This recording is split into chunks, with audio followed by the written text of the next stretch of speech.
We're joined this morning on the morning show by EmilyMadill. She is a children's author that we have featured on WNDB in Daytona Beach, and also she is on our website, which is our YouTube bookmark website at marcberniershow.com.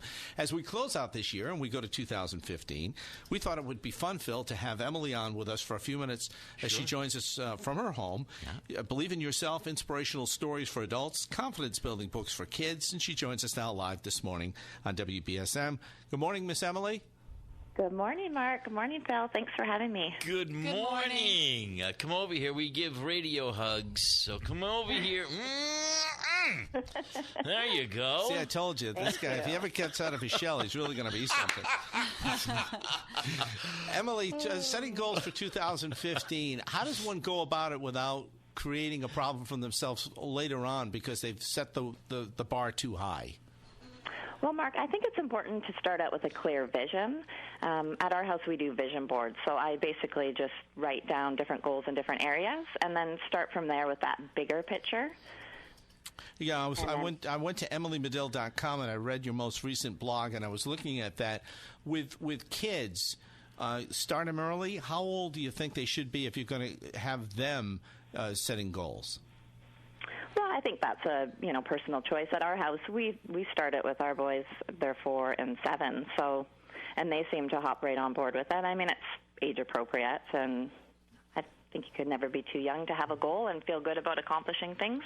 Okay. How old are your children?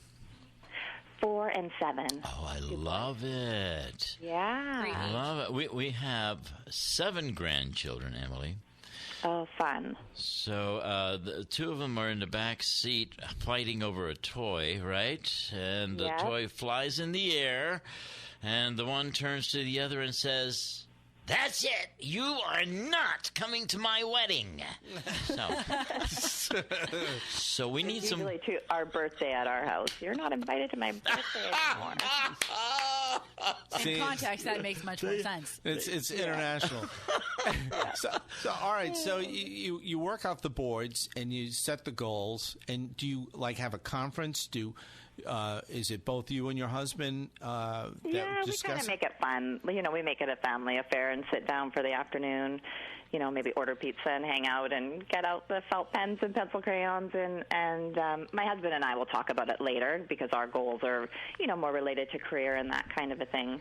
Okay. And then we keep them so that they're visual, so that we can, see them and so you post them. You post them in a very public place. Exactly. Now, do you check in? Is part of the idea when setting goals for next year for 2015 that you sort of reevaluate after a couple of months? Do you recommend that?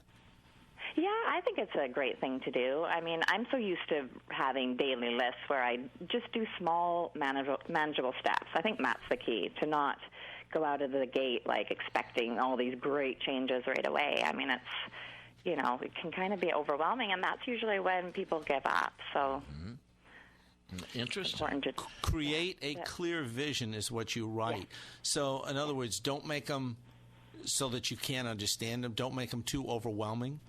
Well, make it so it's personal. I think so often, Mark, people do commercialized type resolutions. Well, that's not something that's really in line with somebody's passion, right? So if you get really clear on what's important to you, then you're more likely going to commit to it because it resonates with you.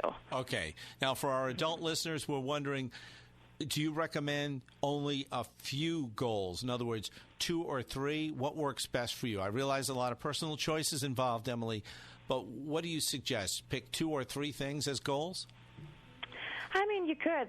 For me, I break it down into 4 areas. So I do career, health, relationships with myself, and relationships with others. And then I just kind of create a picture of what I want that to look like for me. So, I mean, that might involve a lot of goals, but I think maybe just, picking a few things and then just not becoming so overwhelmed that you have to adopt all these, crazy changes right away.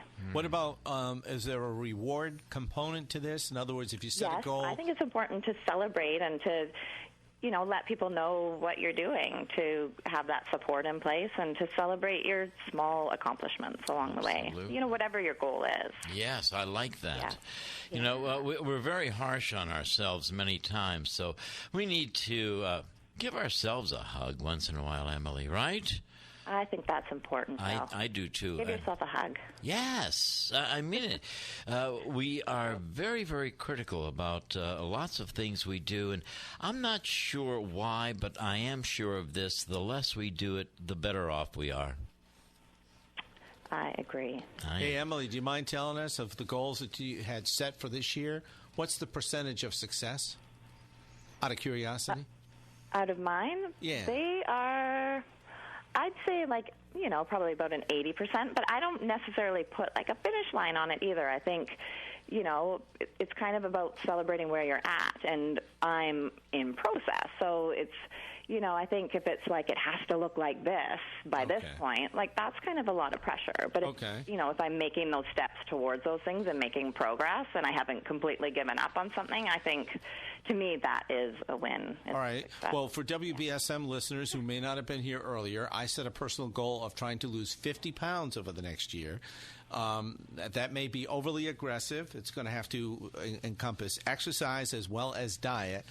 But the reason I did that, Emily, was if I didn't set it high, I might not get even to 30. So maybe I'm playing mind games with myself, but I put myself on a regimen to be better spiritually and to be better in terms of weight loss, to set a real number and give myself a whole year to get there. What do you think?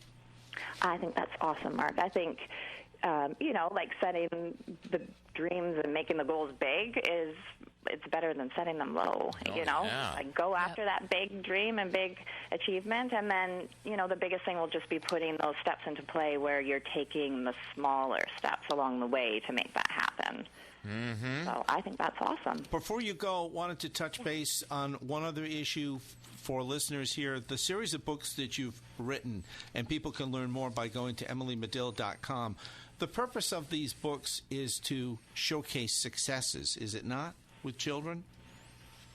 Yeah, it is, and it's about, individual personal success, because that's something we all can relate to. They're not, societal pressures, outside pressures put on us. I think we all have individual hopes and dreams, and we all have passions and gifts. And so in that sense, everybody can be successful at the end of the day. Yes. You know how many folks give predictions, or they look into their crystal ball, and this is the time of year for sharing things like that. Would it be permissible for you to share with us a little of your inner wisdom and some of your suggestions for having a better and brighter 2015, Emily? I think, I like your idea of just being kind to yourself and giving yourself a hug and maybe giving yourself a little bit of permission to have a reset button, instead of giving up, set that clear vision and set out to do it. And if you don't, get there, or if you have a period where you feel derailed, instead of giving up and beating ourselves up, hit the reset button. And, start from where you are and just be kind and compassionate to yourself. Mark, you are so right. You're so right about Emily. Yeah, I'm in love, Emily. Absolutely. I love the idea of the reset button. And do you also, before you go, do you think that it's a good idea to keep a ledger or some sort of an account throughout the year so you know what your progress is and have it down written on paper? Because you talk about putting thoughts on paper in this most recent blog. Yeah, I have a big vision board, and I actually keep it in our where I work out. So I see it all the time. I don't know. I think that's kind of a personal choice. Whatever keeps you accountable. I think everybody, keeping a ledger might, not work for somebody, but it might, really work well for others. So I think just kind of, really personalizing things. Don't make it be about what everybody else is doing, because that's not easy to sustain over time. Well, Emily, while everyone is putting down their thoughts and notes on their iPads, my ledger will be on paper with pencil. Yes. I'm a dinosaur. The eraser in case it really gets out of control.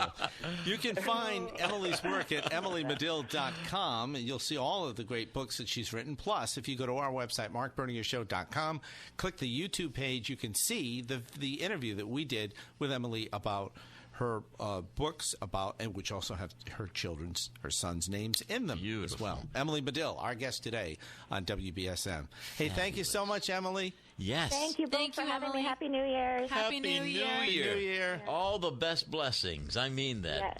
Take care, Emily. Bye-bye. Likewise. Thank you. Take care. Thank you.